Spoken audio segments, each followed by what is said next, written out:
Thank you. Your answer to the convoluted question. The Chairman, I must admit that it's a very difficult job. And as I get a briefing every day, I'm reminded that I'm stepping into a very, very difficult job. I want to be remembered as a young minister who insists on discipline. And I tell you, I will insist on discipline. I know we'll step on some toes, but we'll step on those toes gently. More importantly, honesty. And then I want to approach this work with integrity, hard work, but with humility. I'll do my best. I know it's difficult, but I'm confident that given the array of people around, including those of you on this table, I'll consult all of you and do what is right and proper. But let me make it clear that will ensure that there's discipline in that sector. Thank you very much. Thank you. It's now the turn of Honorable Governor Kwame Abuja. Chairman, thank you very much. I want to take the opportunity to also congratulate my good friend, our principal voice on energy-related matters. I must say the caucus is proud of you. You have been an excellent choice for our caucus on energy, and I have no doubt the President got that right by nominating you. I don't have a question for you. All I have to say is that those of us who dwell in the villages, in the past 4 years particularly, many of us anticipated extension of electricity to cover many of our villages to take advantage of the new ICT revolution in the world. We never got it because we don't have power. So if you were to give us laptops, those laptops in many of our communities are not used in the schools because we can't charge them. And so I also noticed that a colleague has already raised it. Many communities we all share have problems where a whole half of the town uses 1 meter, and they don't benefit from the thresholds you build to support vulnerable people because their consumptions have gone beyond what was anticipated, not because they are individually consuming more than they are consuming, but because they are clustering around 1 meter. I just want to remind you of this and say that the rural people have trust that you can make an intervention that brings electricity to their communities, and also those who have electricity also can have the meters they deserve, so everybody can take responsibility for whatever he consumes and pay rightly for it, so we can mitigate these unreasonable distribution loss, which is piling up the debt that we all have. So I wish you very well, and I have no doubt you will excel with the support of the caucus, the Parliament, and the country. Thank you very much. Thank you for the compliments. It's now the turn of Honorable Deputy Leader.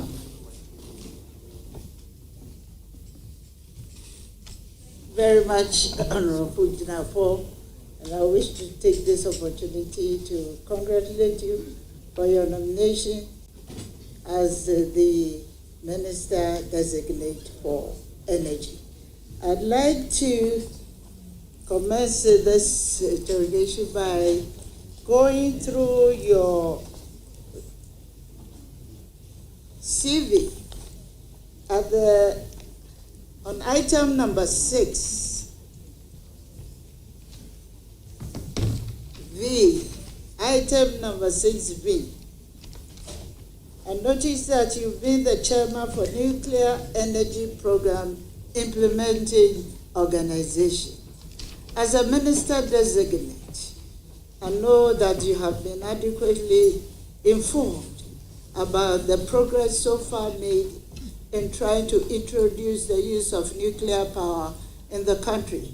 If you don't mind, if you can apprise us as other people in the country are listening to you of where we are with the promotion of the use of nuclear power, and what will be your commitment to ensure that the future in the next 4 years will be commencing the implementation of the nuclear power. Thank you.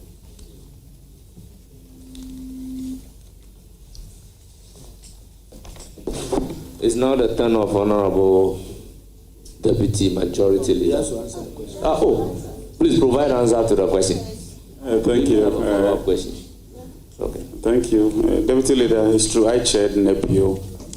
At my last briefing, they've identified 2 sites. They've also identified 2 countries, China and the USA, and they've identified 2 technologies. The Baker nuclear plant, which can give you about 1,200 to 1,400 megawatts, and the modular plants, which gives you just 100. And so in South Africa, they use what they call pebble bed. So the option is to look at the smaller ones. They are easier to manage, they are modular, and they can deal with them. But like you said, I asked them a specific question. Can we switch power on before we leave office? And nuclear has serious milestones. And so the information I have is that the earliest we can get power from nuclear is 6 years. That is even if we tick all the boxes. And so we have a lot to do, and we'll try and push it to the best of our ability. Thank you. Thank you very much. Further question? Yes. I'd like to know that there's a proposed merger between VRA and We Power Authority. The proposed merger, if you have been well briefed, we would like to know what the timelines will be and how are we going to implement that kind of merger. Thank you. Your answer to the question. Thank you, Chairman. That proposed measure is on our table, except that our approach is different. We believe that we can merge Bui Power and VRA so that you have something like Ghana Power Company or whatever. We do not intend to privatize. So when you merge them, you have a holding company and 3 subsidiaries: hydro components, thermal components, and renewable components, all under one umbrella, but controlled by both VRA and Bui. They will determine how they want to run it. They will determine how they want to move with it. We do not intend to privatize any of those plants because they produce about 45% of our national requirement. And as a strategic step, you do not put all your energy assets in private hands. So let me assure the workers, we'll consult them. This is just an idea that we intend to implement. If we need to tweak it, we will do that with them and bring about efficiency. Does it mean that you are leaving everything for them, for both Bui and VRA, and will be operating alongside if you are having just one company as an energy? Thank you.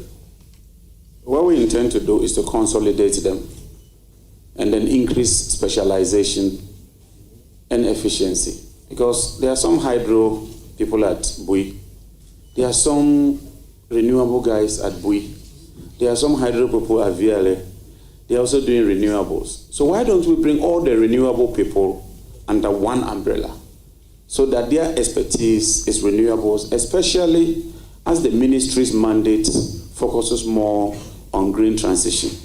Then the hydro, bring all the hydro technicians under one so that procurements and all that, they can reduce losses and increase efficiency. The same with thermal plants. But then it's the same company that gets the receivables, and they can then apportion them based on how they believe will bring about efficiency and net gain. Thank you. Thank you very much. Any further question? Or One further question I have just one further question, which is of interest. How do you intend to ensure that energy prices remain affordable for the average Ghanaian? Thank you. Thank you very much. The first requirement for this sector is the anchoring of the currency. A lot of the receivables, a lot of the expenditure is dollar denominated. So the economic section, that is i.e. Ministry of Finance and the Bank of Ghana, would have to work very hard to anchor the currency. Because ECG alone has a forex loss of 1.5 billion. Somebody has to pay for that. So we have to ensure that we anchor the currency. Then on our side, from the technical side, we have to ensure that we bring about efficiency. Because if you increase the collections, then there will be no need to increase tariffs, because there will be more in the pot. So it has to be a two-pronged approach. The economic side has to anchor the currency, and then from where we are, we have to improve efficiency, consume more gas, reduce the losses, and increase the resilience of the grid. When you do that, you make a lot of savings, and as you make the savings, you can pass it on to consumers. Thank you. Thank you very much. Thank you. Congratulations in advance. Thank you. Thank you. Honorable Leader has one supplementary question. Yes, Honorable Nominee, this is not really a question.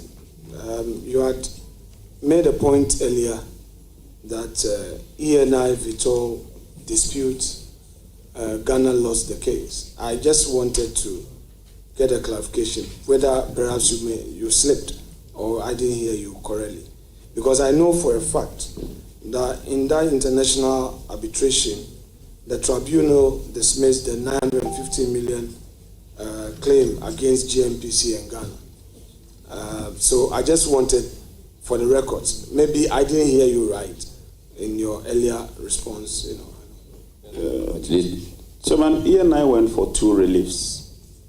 There was an order of unitization from government. ENI went to the Court of Arbitration that government did not follow due process. Two, ENI then asked for compensation in terms of monetary compensation. So the first issue of government issuing that directive, the Court of Arbitration agreed with ENI and disagreed with government. So that directive, which is the substantive issue, as far as I'm concerned, ENI had its way, is the next leg, which is to say compensate me, that the Court of Arbitration thought that there was no need to compensate them. But the substantive issue of the directive, the Court of Arbitration has insisted. And because of that, Springfield has now drilled a well, and we are waiting for the results of the appraisal to determine the way forward. Thank you. Thank you very much. You are bringing out an important matter. Are you saying that in the issue one, where the Court of Arbitration, the tribunal agreed with the issue raised by ENI, it resulted in any financial loss to the state, or it resulted in any? No. Honorable Minority Leader, the nominee never said that. Wait. He explained Chairman, let me put the two legs of Chairman, the decision. Chairman, wait. The public is listening and watching, so I just want us to have clarity. According to you, the compensation bit, their claim was dismissed, which is a matter of public record. But then you are also telling us that there was an issue as to decisions that government had taken and whether or not those decisions were right. You are saying that their question on those decisions was upheld by the tribunal. My question then to you is this: was there any costs to government as a result of that relief? Was there any loss to the states as a result of that relief? That is what I wanted to know.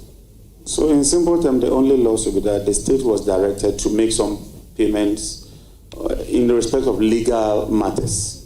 So, for instance, if you go to court, the cost of arbitration, the cost for legal services, the state was directed to pay that. Whether that is cost or not, I'll leave it for you, the lawyers. But I'm saying that this is what the court decided. I don't want to put interpretation on whether those payments constitute costs or not, because I'm not a lawyer and I do not want to step into that arena. Thank you. Honorable Nominee, I will land on this very important point. You see, we are talking about a ruling of a tribunal. a judgment, the outcome of a case. I don't want us to be rhetorical about it or be hypothetical or whatever. What is a fact remains a fact. Was there any order made against government in that arbitration? And if so, and you have reference to that, can you tell us exactly the orders that were made against the government of Ghana and GMPC? Respectfully, sir. Thank you, Mr. Chairman. Honorable nominee. Thank you. So, government of Ghana issued an order that two parties unitize. So let's put it in single terms. It says that male and female marry. That's the order from the father. Then one party goes to court and says that no, government is wrong. You can't just ask us to marry.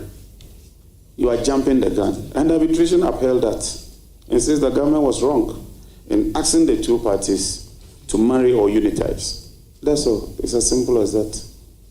Thank you very much. It's now the Chairman, please let me read. Honorable, that's the question. I'm giving Honorable Leader. Chairman, please. This is a I'm legal taking matter. your words. Yes, that I'm not you asking have a question. asked Chairman, it's not the a last question. Yes, I have. Chairman, please. It's for all of us. Please. Yes, it's for all of us. Colleagues, let's get this. I would read. Where are you even reading from in the first place? Chairman, with respect, I'll provide you. Where are you reading from? Chairman, I'm reading from the website of, yes, I know. I am reading from the website of City FM, which So website that is your authentic source from which you Yes. can pick a judgment. Wait, it is hosting the ruling. Website hosts the ruling, and it's quoting the full ruling. It's not their write-up. I just want to read out. The tribunal denied the claimant, ENI and Vitor, their monetary damages, which initially stood at $7 billion, but were later reduced to $950 million plus interest by the end of the proceedings. The tribunal dismissed all claims against GMPC entirely. Additionally, the tribunal rejected the claimant's request to declare that Ghana breached petroleum agreement by refusing to withdraw or prevent reliance by third parties on the unitization directive. The tribunal also dismissed the claimant's request for Ghana to notify the High Court, Court of Appeal, and Supreme Court of Ghana that the unitization directives were issued in breach of the petroleum agreement. I mean, this is a matter that I'm lifting directly from the ruling. I just want to bring it to our collective attention. So I'm just saying that there was no such claim, such order made against any of the respondents from the ruling. Well, we'll take your words. Be brief. Be brief. I'm putting it out as a fact. Be brief, Honorable nominee. Honorable Fanyabaka, it does appear that maybe because you were in a hurry to read, you jumped one line. Let me just read that for you. Please go about. However, the tribunal find that in the circumstances in which they were issued, the unitization directive breached the petroleum agreement. Simple. It's on the City FM thing. It's there. The very one you are reading. It's there. I didn't say it. Colleague, I will not want to, which is a legal matter. The last I will do. For you. No. The last I will do is to trade my profession. I will not. I am reading up to the end. I am reading up to the end. Respectfully, it reads that the tribunal dismissed all claims against the GMPC entirely. In the minimum, my law is okay.